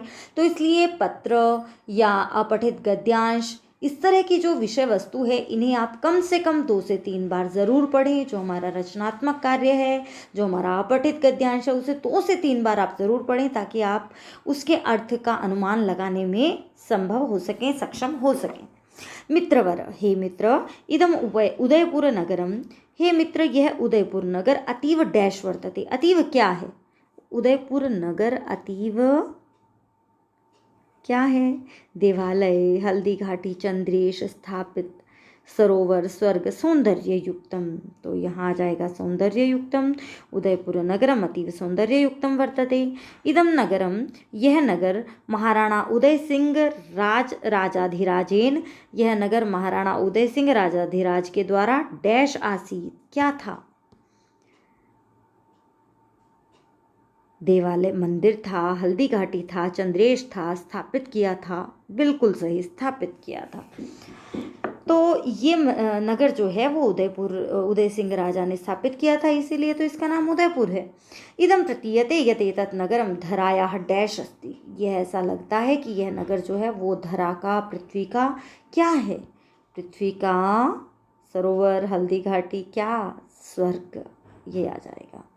ऐसा लगता है कि यह नगर पृथ्वी का स्वर्ग है। इदम सरोवराणामपि नगरम कथ्यते, और इसे सरोवरों का नगर भी कहा जाता है, तालाबों का शहर भी कहा जाता है। यतः अत्र अनेके डैश सन्ति, क्योंकि यहाँ पर अनेक क्या हैं? सरोवर हैं, तभी तो सरोवरों का शहर कहा जाता है। तो सरोवराः सन्ति। अनेन अत्र ग्रीष्मस्य अनुभवः अपि न भवति, और इसीलिए यहाँ पर ग्रीष्म, गर्मी का अनुभव नहीं होता। निकटे एव महाराणा प्रताप महाभागानां स्मरणं कारयन्ति, पास में ही महाराणा प्रताप का स्मरण करवाती हुई डैश वर्तते, क्या है? हल्दी घाटी। हल्दी घाटी क्योंकि महाराणा प्रताप के नाम से प्रसिद्ध है, तो वो भी वहीं पर पास में ही है। और अत्र भूमि रक्तवर्णा वर्तते, यहाँ पर भूमि जो है वह रक्तवर्णीय है, लाल रंग की है। समीपे एव स्थितम वैष्णव संप्रदायस्य, और समीप में ही स्थित है वैष्णव संप्रदाय का प्रसिद्धम डैश। प्रसिद्ध क्या? प्रसिद्धम, देवालय नहीं होगा क्योंकि प्रसिद्धम है, तो प्रसिद्धम तीर्थम, यहीं पर प्रसिद्ध तीर्थ जो है वो है नाथ द्वारा अपि अस्ति, नाथ द्वारा भी है। अत्र जनाः अहर्निशम तीर्थयात्रां कर्तुम् आगच्छन्ति, यहाँ पर लोग अहर्निशम यानी कि दिन रात तीर्थ यात्रा करने के लिए आते हैं। एकलिंग महादेवस्य डैश, एकलिंग महादेव के क्या? दर्शन के लिए, तो दर्शनार्थम आर्य समाजस्य प्रवर्तकस्य महर्षि दयानंदस्य संस्मरणं कारयति। ये जो है एकलिंग महादेव का जो दर्शन है, देखिए दर्शनार्थम, और आर्य समाज के प्रवर्तक महर्षि दयानंद का स्मरण भी वे करते हैं। ये जो मंदिर है वो करवाता है। यत्र महर्षि दयानंद सत्यार्थ प्रकाश महाग्रंथम रचितवान, जहाँ पर उन्होंने सत्यार्थ प्रकाश की रचना की थी, एकलिंग महादेव के मंदिर में ही। तो मम मित्र मम अतीव अभिलाषा वर्तते, हे मित्र मेरी अत्यंत अभिलाषा है, मेरी इच्छा है, यद भवान अवश्यमेव अस्य नगरस्य डैश अत्र शीघ्रम आगच्छेत्, कि आप जल्दी ही अच्छा बच्चों देखिए, अब हमने यहाँ पर हमने लगा दिया देवालय, नहीं, एक लिंग महादेवस्य देवालय यहाँ आएगा, और दर्शनार्थम, आप इस नगर के दर्शन के लिए शीघ्र ही आए। अब आप कहेंगे तो फिर तो ये तो गलत हो जाएगा हमारा भी, कि हम पहले कोई शब्द यहाँ भर देंगे तो फिर यहाँ ये हमने देखा कि देवालय, यहाँ दर्शनार्थम तो यहाँ आएगा, बिल्कुल सही। तो यहाँ हमने पहले दर्शनार्थम भर दिया था, और बिल्कुल यही गलती आप परीक्षा में बहुत सी बार करते हैं। तो इसके लिए आप क्या करेंगे? इसके लिए आपको यही करना है कि आप जिन शब्दों के लिए बिल्कुल श्योर हैं, केवल पहली बार में उन्हीं शब्दों को भरें, दूसरी बार में बाकी के बचे हुए शब्दों को भरें। जिन पर आप बिल्कुल, आपको यह है कि ये यहीं आएगा, उन्हीं शब्दों को एक बार में भरें। तो यद भवान अवश्यमेव अस्य नगर से डैश अत्र शीघ्रम आगच्छेत्, कि आप जल्दी से इस नगर के दर्शन के लिए यहाँ जल्दी से आएँ। समस्ते क्षेत्रे नेष्यामि, मैं आपको सभी क्षेत्रों में लेकर जाऊंगा। शीघ्रम स्वागमनस्य सूचनाम यच्छतु भवान, जल्दी से अपने आने की सूचना दीजिए आप। और यहाँ भवदीयम मित्रम सर्वेशः, आपका मित्र सर्वेश, ये हमारा पाठ जो है, जो हमारा पत्र है 11वां, ये पूरा हो जाता है। अगले प्रश्न की तरफ चलते हैं। ये भी आधे आधे अंक के लिए 10 रिक्त स्थान होंगे। 5 अंक का प्रश्न है जो कि है कथा पूर्ति। आपको इस प्रकार एक कथा दी होगी, हो सकता है वो कथा आपकी जानी पहचानी हो, तो ध्यान से इस कथा को पढ़ना है। फिर मंजूषा को पढ़ना है, और उसके बाद मंजूषा से उठाकर एक एक शब्द को लिखना है। क्योंकि ये पढ़ने का काम हम यहाँ पर 2 बार नहीं कर सकते, तो मैं सीधे एक बार आपको ले चलती हूँ मंजूषा की तरफ। मंदिरेषु, मंदिरों में, पूज्यते, पूजा की जाती है, ज्ञातव्या, जानना चाहिए, सहाय्यार्थम, सहायता के लिए, स्वामिनम, स्वामी को, अनुवादकः, अनुवादक, प्रहरणोद्युक्ताः, प्रहरण से उद्युक्त। चीन भाषया, चीन भाषा में, चीनी भाषा से, अनुभवाः, अनुभव, पलायने, पलायने मतलब भागने में। अब बच्चों देखिए यहाँ पर जो है हम पहले कथा को पढ़ लेते हैं। भारतीय योगी, भारतीय योगी सर्वत्र डैश, सभी जगह। अब भारतीय योगी सभी जगह क्या, भारतीय योगी की सभी जगह पूजा होती है, यानी कि भारतीय योगी सभी जगह पूजा जाता है। तो यहाँ आ जाएगा पूज्यते। विश्वे सर्वदिक्षु, विश्व में सभी जगह, स्वस्य योग बलात्, अपने योग बल के कारण, अध्यात्म ज्ञानं प्रसारितवान स्वामी विवेकानंदः, अध्यात्म ज्ञान को प्रसारित किया स्वामी विवेकानंद ने। स्वामी विवेकानंद ने संपूर्ण विश्व में सभी दिशाओं में अपने योग बल से अध्यात्म ज्ञान को प्रसारित किया। और विदेशेषु तेन प्राप्ताः डैश असंख्यकाः, और विदेशों में प्राप्त क्या, अब यहाँ पर क्या होना चाहिए, असंख्यकाः, बहुवचन ही आएगा। तो क्या, मंदिर, ज्ञातव्याः, नहीं, जाने गए तो नहीं, प्राप्त क्या, अनुभवाः, विदेशों में प्राप्त उनके अनुभव जो हैं वो असंख्य हैं। स्वामी महानौकया चीन देशम प्राप्तवान, स्वामी जी महान नौका से यानी कि बड़ी सी एक नाव से चीन देश पहुँच गए। तत्र डैश चीनेतर जनानां प्रवेशः निषिद्धः, और वहाँ पर कहाँ, चीनेतर जनानां प्रवेशः निषिद्धः, कहाँ चीन से अलग लोगों का प्रवेश निषिद्ध था, वहाँ पर मंदिरों में। तो मंदिरेषु, वहाँ मंदिरों में चीन से भिन्न लोगों का प्रवेश निषेध था। तथापि इतर mateषु, फिर भी इतर mateषु, दूसरी मति वाले, विद्यमानः उत्कृष्टाः अंशाः, दूसरी मति वाले अर्थात दूसरे धर्मों में, ये यहाँ अभिप्राय है, विद्यमान जो उत्कृष्ट अंश हैं उन्हें डैश, उन्हें क्या करना चाहिए, जानना चाहिए, उन्हें जानना चाहिए। इति धिया, इस बुद्धि से, सह बलात्, वह बलपूर्वक मंदिरम एकम प्रविष्टवान, एक मंदिर में प्रवेश कर गए। सपदि द्वित्राः रक्षका, तभी मतलब तभी उसी समय, द्वित्राः रक्षकाः, 2-3 रक्षक जो उसकी रक्षा में, मंदिर की रक्षा में वहाँ नियुक्त थे, वे उपरुद्ध स्थिताः, वे क्या, प्रहरणोद्युक्ताः, वे वहाँ पर क्या करने के लिए, देखिए बच्चों जैसे ही वे वहाँ पर पहुँचे तो वो स्वामी को रोकने के लिए, तो 2-3 जो रक्षक थे वे स्वामिनम उपरुद्ध स्थिताः, वे स्वामी का रास्ता रोककर खड़े हो गए। स्वामिनः डैश कश्चन द्विभाषाज्ञः अनुवादकः आसीत्, अब स्वामी की सहायता के लिए, स्वामिनः सहायार्थम, स्वामी की सहायता के लिए, कश्चन द्विभाषाज्ञः, कोई 2 भाषाओं को जानने वाला अनुवादक था। अब उनके साथ एक अनुवादक था, क्योंकि वो तो चीन भाषा को नहीं जानते थे, तो उनके पास एक अनुवादक था जो हिंदी भाषा को भी जानता था और उनकी चीनी भाषा को भी जानता था। यदा सह अपि डैश उद्युक्तः, जब वह भी पलायने उद्युक्तः, भागने में उद्युक्त हो गया, प्रेरित हो गया, तदा स्वामी तम गृहीत्वा, तब स्वामी जी ने उसे पकड़कर, यानी कि उसे उसका हाथ पकड़कर, महोदय योगी इति पदम डैश, योगी इस पद को यानी कि योगी शब्द को चीनी भाषा में क्या कहा जाता है, तो यहाँ जाएगा चीनी भाषया, चीन भाषया, चीनी भाषा में क्या कहा जाता है, इति अपृच्छत, ऐसा उन्होंने पूछा। डैश तत्पदम त्वरया उच्चार्य अपगतः, और तब वह जल्दी से उसे उच्चारित करके चला गया। कौन, अनुवादक, तब वह अनुवादक जल्दी से उस शब्द का उच्चारण करके वहाँ से चला गया।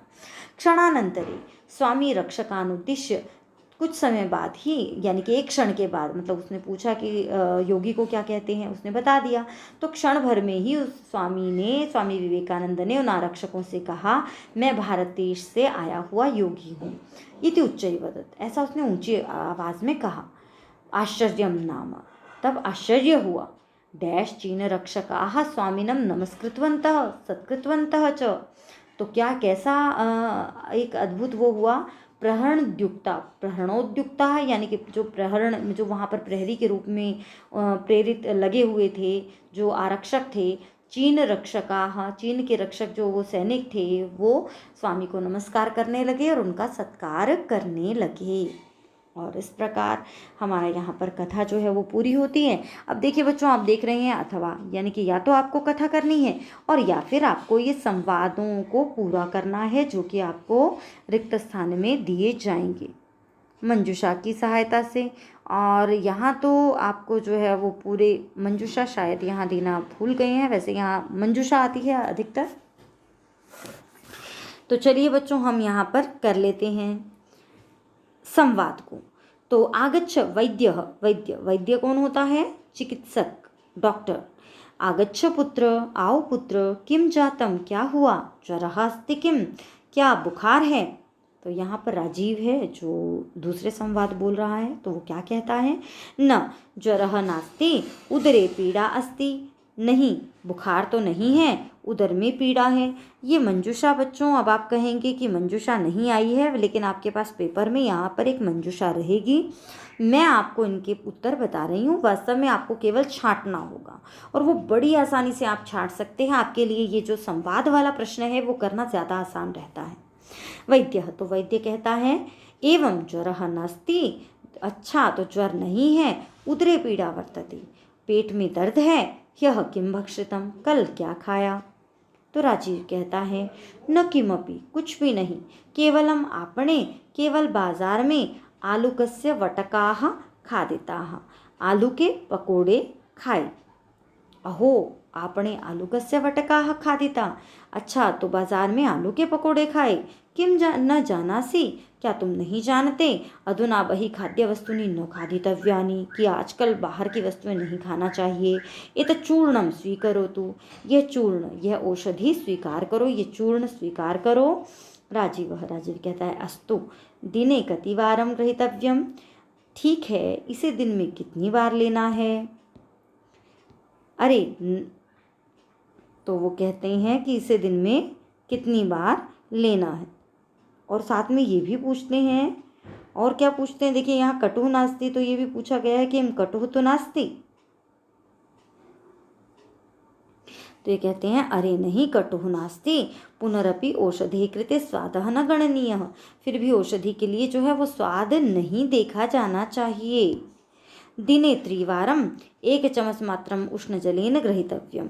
अब यहाँ पर राजीव जो है वो पूछता है अस्तु दिने कतिवारम ग्रहीतव्यम, दिन में कितनी बार लेना है? और यानी कि यहाँ पर जब उन्होंने कहा था कि चूर्णम स्वीकरोतु, तो यहाँ पर आया था कि अब हमने तो ये देखिए हमें इससे भी अंदाजा होता है, वो पूछता है कि कटु तो नास्ति, कड़वा तो नहीं है, तो वैद्य कहते हैं अरे नहीं नहीं कटु नहीं है, लेकिन फिर भी औषधि के लिए स्वाद नहीं देखना चाहिए।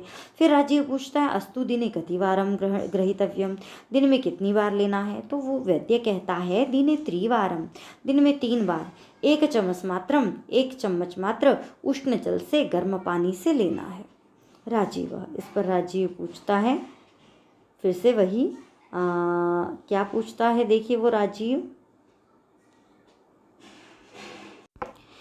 पुनः आगमनस्य आवश्यकता अस्ति किम, फिर से आने की आवश्यकता है क्या? कदा आगंतव्यम, या कब आना है? तो पुनः आगमनस्य आवश्यकता एव न भविष्यति, तो वैद्य कहते हैं कि फिर से आने की आवश्यकता ही नहीं होगी। स्वास्थ्यम प्रति भविष्य जागरूको भव, जागरूकः भव, स्वास्थ्य के प्रति अपने भविष्य में यानी कि आने वाले कल में जागरूक रहो। आरोग्यम परमम सुखम, आरोग्य ही परम सुख है। राजीव कहता है धन्यवाद प्रणमामि, धन्यवाद मैं प्रणाम करता हूँ। बच्चों यहाँ पर ये मंजूषा शायद देना भूल गए हैं, वास्तव में आपके पास मंजूषा आएगी और वहाँ से आपके लिए छांटना बड़ा ही आसान रहेगा। अगले प्रश्न की तरफ चलते हैं। अगला हमारा प्रश्न है जिसमें आपको अनुच्छेद लिखना होगा, और जैसे यहाँ पर विषय दिया गया है भारतीयाः कृषकाः इति विषयम् अधिकृत्य पंचवाक्यमितम् अनुच्छेदम लिखत। 5 वाक्यों का 5 वाक्यों का आपको अनुच्छेद एक पहरा लिखना है, और इसमें मंजूषा पद की सहायता यदि आप लेना चाहें तो ले सकते हैं। तो अब देखिए बच्चों, उसके लिए आपको क्या करना होगा, आप ध्यान से इन शब्दों को पढ़ेंगे, जैसे अस्ति, अस्माकं, वर्षाजलं, बीजानि, कृषिक्षेत्रेषु पशवः, अन्नं, चिन्तनीया दशा, कृषकाः, वपति, आधुनिक साधनैः। ज़्यादातर शब्दों की आपको हिंदी समझ में आ रही होगी। सर्वकारः, धनाभावेन, परिश्रमं, कर्तव्यं, रक्षणम्। तो बच्चों यहाँ पर आप 1-2 शब्द जो आपको समझ में आ रहा है उसे लेते जाइए और वाक्य बनाते जाइए, और कुछ वाक्य तो आप वैसे भी बना सकते हैं, जैसे भारतीयाः कृषकाः, तो सबसे पहला ही वाक्य बना सकते हैं हम अस्माकं भारतवर्षं कृषि प्रधानम, या अस्माकं देशः कृषि प्रधानः अस्ति। ठीक है, अत्र वर्षा जलम भवति, अत्र वर्षा जलम बहु भवति, यहाँ वर्षा भी जो है वो बहुत मात्रा में होती है। और क्या लिख सकते हो, और यहाँ पर किंतु, अद्यत्वे, कृषकाणां दशा चिंतनीया अस्ति, ऐसा भी लिख सकते हैं ना। लेकिन आजकल जो कृषक की दशा है वह चिंतनीय है। और क्यों चिंतनीय है ये भी लिख सकते हो कि कृषकाणां दशा धनाभावेन चिंतनीय दशा अस्ति। ठीक है। और आप इसमें इस प्रकार से कई तरह से वाक्य बना सकते हैं, छोटे छोटे छोटे छोटे।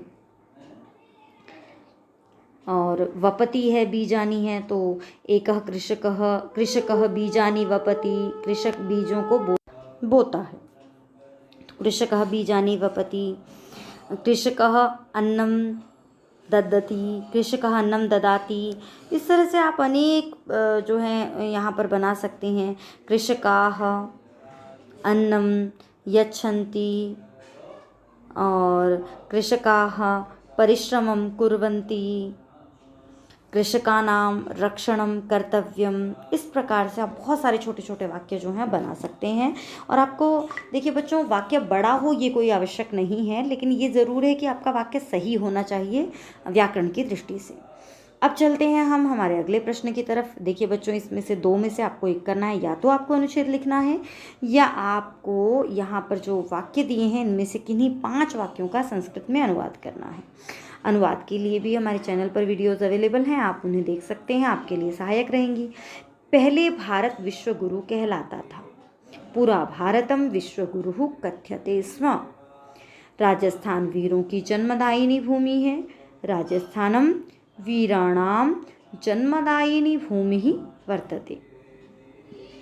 साहित्य में समाज प्रतिबिंबित होता है, साहित्ये समाजः प्रतिबिंबितः भवति, साहित्ये समाजः प्रतिबिंबितः भवति। थोड़ा जानने वाला व्यक्ति ही निरंतर बोलता है, अल्पज्ञः जनः एव निरंतरं वदति। गुणवान व्यक्ति ही गुण को जानता है, गुणवान जनः एव गुणं जानाति। माँ बच्चे से प्यार करती है, माता, या अम्बा भी लिख सकते हैं आप, माता बाले स्निह्यति। इसका प्रयास निश्चय ही प्रशंसनीय है, अस्य प्रयासः निश्चयेन प्रशंसनीयः अस्ति। और इस प्रकार यूँ आप अनुवाद भी कर सकते हैं। अनुवाद कार्य के बाद हम चलते हैं पठितावबोधन की तरफ, क्योंकि पठितावबोधन आप कहेंगे पहले भी आ चुका है, लेकिन वो जो पठितावबोधन आया था वो आपके पास आया था बहुविकल्पात्मक प्रश्नों में। अब हम पठितावबोधन कर रहे हैं पाठ पर आधारित, जिनका उत्तर आपको स्वयं देना है, यानी कि वर्णनात्मक प्रश्नों की तरफ हैं अब हम। तो 14वां प्रश्न आपके लिए है, अधोलिखितं गद्यांशं पठित्वा तदाधारितान् प्रश्नान् संस्कृतेन उत्तरत। अधोलिखित गद्यांश को पढ़कर आपको उस पर आधारित प्रश्नों के उत्तर संस्कृत में लिखने हैं। ये बेटा क्योंकि आपके पाठ से है तो इसकी तो मुझे नहीं लगता आपको हिंदी की आवश्यकता है, तो चलिए हम एक बार इसे कर लेते हैं। पुराधारा राज्ये सिंधुल संज्ञो राजा चिरम प्रजाः पर्यपालयत्। फिर भी हम हिंदी हल्की फुल्की करते ही चलेंगे। प्राचीन काल में धारा नगरी में सिंधुल संज्ञ यानी कि सिंधुल नाम का एक राजा चिरकाल तक प्रजा का पालन करता था। तस्य वार्धक्ये, उसकी वृद्धावस्था में भोज इति पुत्रः समजनि, और उनकी वृद्धावस्था में भोज इस नाम का पुत्र उत्पन्न हुआ। तो सह यदा पंचवार्षिकः तदा, जब वह 5 वर्ष का हुआ तब पिता ने आत्मनो जराम ज्ञात्वा, अपनी जरा यानी कि बुढ़ापे को जानकर, और मुख्यामात्यान आहूय अनुजम मुंजम महाबलम अवलोक्य, अपने मुख्य अमात्यों को मंत्रियों को बुलाकर अपने छोटे भाई अनुज यानी कि छोटे भाई मुंज को अत्यंत बलशाली देखकर, पुत्रम च बालम संवीक्ष्य, और अपने पुत्र को छोटा बच्चा जानकर या देखकर, विचारयामास विचार किया, यद्यहम राज्य लक्ष्मी भार धारण समर्थम सहोदरम अपहाय, यदि मैं राज्य लक्ष्मी का भार धारण करने में समर्थ छोटे भाई को छोड़कर राज्यम पुत्राय प्रयच्छामि, राज्य पुत्र को देता हूँ, तदा लोकापवादः, तब तो लोकापवाद होगा, लोगों में निंदा होगी। अथवा बालम में पुत्रम, और इसके बाद भी मेरे बालक जो पुत्र है इसको मुंजो राज्य लोभ द्विषादिना, और राज्य लोभाद विषा देना, और मुंज जो है वो राज्य लोभ से विष आदि देकर मारयिष्यति, मार देगा। तदा दत्तम अपि राज्यम वृथा, तब तो दिया हुआ राज्य भी बेकार ही हो जाएगा। पुत्र हानिर्वंशोच्छेदश्च, और पुत्र हानि और वंश का उच्छेदन यानी कि वंश का उजड़ जाना, वंश का हट जाना, यही कह ले वंश का उच्छेदन, वंश का नाश हो जाने को जानकर इति विचार, ऐसा विचार करके राज्य मुंजाय दत्वा, राज्य मुंज को देकर यानी कि अपने छोटे भाई को ही देकर तदुत्संगे भोजम आत्मानम मुमोच, और उसी की गोद में उन्होंने भोज को छोड़ दिया यानी कि सौंप दिया। ततः क्रमात्, तब क्रम से राजनी दिवंगते, राजा के दिवंगत हो जाने पर, मर जाने पर, स्वर्ग से धार जाने पर, संप्राप्त राज्य संपत्तिर मुंजो राज्य संपत्ति प्राप्त कर लेने पर मुंज ने मुख्यम अमात्यम बुद्धि सागर नामानम, मुख्य अमात्य बुद्धि सागर को व्यापार मुद्रा या दूरीकृत्य, व्यापार मुद्रा से दूरी करके यानी कि बिजनेस आदि से दूर करके, तत्पदे अन्यम नियोजयामास, उसके स्थान पर एक अन्य को लगा दिया। अथ कदाचन सभायां ज्योतिः शास्त्र पारंगतः कश्चन ब्राह्मणः समागम्य, तब कभी जो सभा में ज्योतिष शास्त्र पारंगतः यानी कि ज्योतिष शास्त्र में निपुण एक ब्राह्मण समागम्य, समागत्य है यहाँ पर बेटा, शायद लेखन दोष है, तो समागत्य अर्थात आकर राजा नमाह, राजा से बोला, देव हे महाराज, लोकाः मां सर्वज्ञं कथयन्ति, लोग मुझे सर्वज्ञ कहते हैं, तत्किमपि यथेच्छं पृच्छ, तो कुछ भी जैसी आपकी इच्छा हो वैसा पूछ लो। तो देखिए बच्चों, ये हमने पढ़ा पहरा, और इसमें से जो दो प्रश्न हैं वो देख लेते हैं। एक है एक पदेन उत्तरत और एक है पूर्ण वाक्येन उत्तरत। अब आप कहेंगे यहाँ एक और प्रश्न रहता था निर्देशानुसारम, जो कि हम कर चुके हैं विकल्पात्मक प्रश्नों में, तो चलिए जल्दी से ये कर लेते हैं। और यहाँ पर केवलम प्रश्नद्वयम, 2 ही प्रश्न करने हैं, और केवलम प्रश्न एकम, पूर्ण वाक्य का केवल एक ही प्रश्न आपको करना है। राज्ञः पुत्रस्य नाम किम आसीत्, राजा के पुत्र का नाम क्या था। राज्ञः पुत्रस्य नाम किम, तो बताइए राजा के पुत्र का नाम क्या है, तो भोजः, भोज। राजा कस्मै राज्यभारम दत्तवान, तो राजा ने किसे भार दिया था, राज्यभार किसे दिया था, क्या उसने अपने बेटे को दिया था, नहीं, मुंज को। तो प्रश्न है कस्मै, तो उत्तर भी उसी विभक्ति में बनेगा मुंजाय।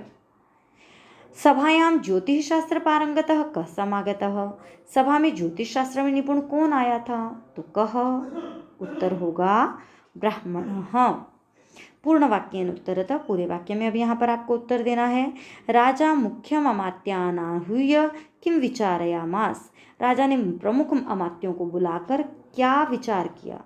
तो देखिए एक बड़ी लंबी सी लाइन थी, तो उसमें से देखिए हम क्या लिखेंगे कि राजा ने क्या विचार किया था, तो ये हो जाएगा यहाँ राजा मुख्यम अमात्यानाहूय अनुजम मुंजम महाबलम आलोक्य पुत्रम च बालम संवीक्ष्य विचारयामास, यद्यहम राज्य लक्ष्मी भारधारण समर्थम सहोदरम अपहाय राज्यम पुत्राय प्रयच्छामि तदा लोकापवादः, तब तो लोगों में अपवाद होगा। यहाँ तक का आप लिख सकते हैं। वैसे तो इसका उत्तर और भी बड़ा हो सकता है, लेकिन इतना अपने आप में पर्याप्त है। संप्राप्त राज्य संपत्तिर्मुंजो किम अकरोत्, संप्राप्त राज्य संपत्तिर्मुंजः किम अकरोत्, राज्य संपत्ति जब उसे प्राप्त हो गई तो उसने क्या किया था, तो बताइए उसने क्या किया था। देखिए उसने क्या किया था, हम यहाँ देखते हैं। संप्राप्त राज्य संपत्तिर्मुंजो मुख्यम अमात्यम बुद्धि सागर नामानम व्यापार मुद्रया दूरीकृत्य तत्पदे अन्यम नियोजयामास, उसने बुद्धि सागर नामक एक जो मुख्य अमात्य था, मंत्री था, उसे हटाकर उसके स्थान पर किसी और को नियुक्त कर दिया। अगला प्रश्न देख लेते हैं। ये हमारा 14वां प्रश्न हो गया। 15वें प्रश्न की तरफ चलते हैं। ये भी देखिए 3-3 अंकों के लिए हैं, क्योंकि 2-2 अंकों के लिए हम वहाँ कर चुके हैं। अधोलिखितं पद्यं पठित्वा तदाधारितान् प्रश्नान् संस्कृतेन लिखत, अधोलिखित ये पद्य है, श्लोक है, इसे पढ़कर हमें प्रश्नों का उत्तर देना है। एक पदेन उत्तरतः, एक पद में उत्तर देना है। केवलम प्रश्नद्वयम, केवल प्रश्नद्वय। मौनम केन विनिर्मितम, मौन को किसने बनाया। स्वायत्तमेकान्तगुणं विधात्रा विनिर्मितं चादनमज्ञताया, विशेषतः सर्वविदां समाजे विभूषणं मौनमपण्डितानां। तो स्वायत्तम अर्थात चुप रहना, एकांत गुणम जो एकमात्र गुण है चुप रहने का, ये विधाता ने अज्ञान के आच्छादन स्वरूप बनाया है और वह भी विशेष रूप से सर्वविदाम यानी कि विद्वानों के समाज में, अपंडितों के लिए, मूर्खों के लिए तो मौन जो है वो गहने के समान है। देखिए यहाँ पर व्याख्या हमारा उद्देश्य नहीं है, इसलिए व्याख्या पर हम अधिक बल नहीं देंगे। प्रश्नों की तरफ चलते हैं। एक पदेन उत्तरतः मौनम केन विनिर्मितम, मौन को किसने बनाया है? किसने बनाया है? विधात्रा। तो ये हो जाएगा इसका उत्तर, मौनम विधात्रा निर्मितम, तो विधात्रा, क्योंकि एक पदेन उत्तरतः एक ही शब्द में आपको उत्तर देना है। अपंडितानां कृते मौनम किम, अपंडितानां कृते मौनम किम, अपंडितों के लिए मौन क्या है, कैसा है? तो विभूषणम, ये हो जाएगा इसका उत्तर। जैसा प्रश्न वैसा उत्तर। और केशाम समाजे मौनम विभूषणम, किनके समाज में मौन भूषण है? सर्वविदाम, ये हो जाएगा इसका उत्तर। केशाम प्रश्न है तो उत्तर बन जाएगा सर्वविदाम। पूर्ण वाक्य न उत्तरतः, पूरे वाक्य में अब आपको उत्तर देना है और केवल एक ही प्रश्न करना है। हम तो यहाँ दोनों ही कर लेंगे। कीदृशम गुणम विधात्रा निर्मितम, कैसा गुण विधाता ने बनाया है? तो ये आ जाएगा स्वायत्तम एकांत गुणम अज्ञतायाः छादनम विधात्रा निर्मितम। या आप इस पूरी लाइन को भी यहाँ पर लिख सकते हैं, ये भी उत्तर सही होगा। मौनम अपंडितानां कुत्र विभूषणम, तो सर्वविदाम समाजे अपंडितानां मौनम विभूषणम, यानी कि सब कुछ जानने वालों के समाज में मौन जो है वो पंडितों का आभूषण है। तो ये हो जाता है यहाँ हमारा 15वां प्रश्न। हम चलते हैं 17वें प्रश्न की तरफ। अधोलिखितं नाट्यांशं पठित्वा तदाधारितान् प्रश्नान् संस्कृतेन उत्तरतः, अधोलिखित नाट्यांश को पढ़कर उस पर आधारित प्रश्नों का आपको संस्कृत में उत्तर देना है। ये नाट्यांश है, चलिए देख लेते हैं। सीता, आर्यपुत्र रोदितव्ये काले सौमित्रणा धनुर्ग्रहीतम अपूर्वः खल्वस्य आयासः। हे आर्य, रोने के समय पर लक्ष्मण ने धनुष धारण कर लिया है, यह तो बड़ा ही विचित्र इनका प्रयास है, धनुष उठाना बड़ा ही विचित्र है। रामः, सुमित्रा मातः किमिदं, हे सुमित्रानंदन यह क्या है? लक्ष्मण, कथम कथम किमिदं नाम, कैसे कैसे यह क्या है, अर्थात आप कैसे पूछ रहे हैं कि यह क्या है? क्रम प्राप्ते हृते राज्ये भुवि शोच्यासने नृपे इदानीमपि संदेहः किं क्षमा निर्मनस्विता। वंश परंपरा से प्राप्त राज्य के हर लिए जाने पर, राजा शोक आसन में भूमि पर लेटे होने पर, और क्या अब भी कोई संदेह बाकी है? क्या क्षमा का जो स्वभाव है वह हृदय से शून्य है, यानी कि क्या जो क्षमा है आपकी वह हृदय से शून्य है? रामः, सुमित्रा मातः अस्मद्राज्यभंशो भवत उद्योगम जनयति। हे सुमित्रानंदन, क्या हमारा राज्य से हटाया जाना आपको प्रेरित कर रहा है, आपको उत्तेजित कर रहा है? आह अपंडितः खलु भवान, अरे आप तो बड़े अधीर हैं। भरतो वा भवेद राजा वयम वा ननु तत्समम्, राजा भरत बने या हम राजा बने, दोनों ही समान है। यदि तेस्ति धनुष्लाघा, फिर भी यदि तुम्हें अपने धनुष पर श्लाघा है, अभिमान है, तो स राजा परिपाल्यताम, तो जाकर उस राजा की रक्षा करो, अर्थात राजा भरत की रक्षा करो, क्योंकि अब राजा भरत है। लक्ष्मणः, न शक्नोमि रोषम धारयितुम, मैं अब और रोष और क्रोध धारण नहीं कर सकता। भवतु भवतु गच्छामस्तावत्, ठीक है हम जाते हैं। और ऐसा कह के चला जाता है। तो चलिए बच्चों, हम जल्दी से इन प्रश्नों को देख लेते हैं। रोदितव्य काले सौमित्रिणा किं गृहीतम, तो क्या ग्रहण कर लिया था? धनुः, धनुर्गृहीतम, धनुः आ जाएगा इसका उत्तर। रामस्य राज्यभ्रंशः लक्ष्मणस्य किं जनयति, राम का राज्य से हटाया जाना लक्ष्मण का क्या उत्पन्न कर रहा है? उद्योगम, उत्तेजना। लक्ष्मणः किं धारयितुं न शक्नोति, लक्ष्मण क्या धारण करने में समर्थ नहीं है? रोषम, तो यहाँ आ जाएगा रोषम। और धनुष्लाघा इ अस्ति चेत लक्ष्मण किम परिपाल्यताम, अगर धनुष्लाघा है, धनुर्विद्या पर अभिमान है, तो लक्ष्मण क्या पालन करे, किसकी रक्षा करे? धनुष्लाघा अस्ति चेत लक्ष्मण राजा परिपाल्यताम। रामः लक्ष्मणं किम बोधयति, राम लक्ष्मण को क्या समझाता है? राम लक्ष्मण को क्या समझाते हैं? ये आ जाएगा, श्लोक ही आ जाएगा। भरतो वा भवेद राजा वयम वा ननु तत्समम् इति रामः लक्ष्मणं बोधयति, या रामः लक्ष्मणं बोधयति, भरतो वा भवेद् राजा वयं वा ननु तत्समम्। ये दोनों ही बातें समान हैं। और ये पूरा ही श्लोक बेटा वैसे तो इसका उत्तर है यदि ते धनुष्लाघास्ति स राजा परिपाल्यताम्। अब देखिए बच्चों 17वां जो हमारा प्रश्न है इसमें आपके पास आएगा अधोलिखित पद्य का भावार्थ मंजूषा में प्रदत्त शब्दों की सहायता से आपको पूरा करना है। कई बार बच्चे मंजूषा के शब्दों को देखते ही नहीं है, यूं ही इनमें कुछ भी शब्द उठाकर भर देते हैं। तो इदम अद्य मया लब्धम, यह आज मैंने प्राप्त कर लिया है। इमम प्राप्त से, और ये प्राप्त करूँगा। मनोरथम, इस मनोरथ को, अर्थात ये मैंने आज प्राप्त कर लिया है, अब आगे मैं ये प्राप्त करूँगा। इदम अस्ति इदमपि में भविष्यति, ये आज मेरा है, आगे ये भी मेरा हो जाएगा। पुनर्धनम, या अर्थात ये धन भी मेरा हो जाएगा। ये बेटा गीता वाला जो आपका पाठ है, गीता पर आधारित पाठ है, उससे ये जो श्लोक है वो लिया गया है। श्री कृष्ण कथयति यत् मूढ़ः अज्ञान विमोहितः जनः, श्री कृष्ण समझाते हुए कहते हैं कि मूर्ख अज्ञान से मोहित व्यक्ति जो है वह डैश भवति, कैसे होता है, अति लोलुपः भवति, अत्यंत लोभी होता है, ये आ जाएगा। किंचित अल्पम अपि प्राप्य डैश भवति, थोड़ा सा भी प्राप्त करके क्या हो जाता है, आत्माभिमानी भवति, अभिमानी हो जाता है, घमंडी हो जाता है। यत् अद्य मया इदं प्राप्तम, कि मैंने आज ये प्राप्त कर लिया है, अतः अहम अन्यमपि स्वमनोरथम, इसलिए मैं अपने अन्य भी मनोरथ को शीघ्रमेव डैश, शीघ्र ही प्राप्तुम समर्थ, प्राप्त करने में समर्थ हूँ। यत् किंचित ममस्ति, जो कुछ मेरा है, तत्तु ममस्ति एव, यह तो मेरा है ही। परम अन्यत् सर्वम डैश, लेकिन अन्य सब कुछ धनम ऐश्वर्यम, अन्य सब कुछ धन ऐश्वर्य भी मम एव भविष्यति, मेरा ही हो जाएगा। तो इस प्रकार ये हमारा 17वां प्रश्न। इसी में एक और आता है, देखिए बच्चों, आपको शुद्ध भावार्थ का चयन करना होता है। यहाँ पर जैसे है दीर्घ प्रयासेन कृतम वस्तु निमेष मात्रेण विनाशम भवेज, अर्थ ये भी देखिए 2 अंकों का है, या तो आपको ये करना है और या फिर ये करना है। तो दीर्घ प्रयास अर्थात लंबे समय से किया गया जो काम है वह भी क्षण भर में नष्ट हो जाता है। तो बहुप्रयत्नेन साधितम वस्तु विनाशम गच्छति, बहुत प्रयत्न करने पर वस्तु विनाश को प्राप्त होती है, या महान प्रयत्न करने पर क्षण भर में विनाश हो जाता है, या अति प्रयत्नेन कृतम कार्यम भजनम करोति, अत्यधिक प्रयत्न करने वाले कार्य का भजन करता है। तो क्या आना चाहिए, तो यहाँ पर आपका विकल्प बनेगा दूसरा, महान प्रयास किया हुआ कार्य जो है वह भी क्षण मात्र में नष्ट हो जाता है।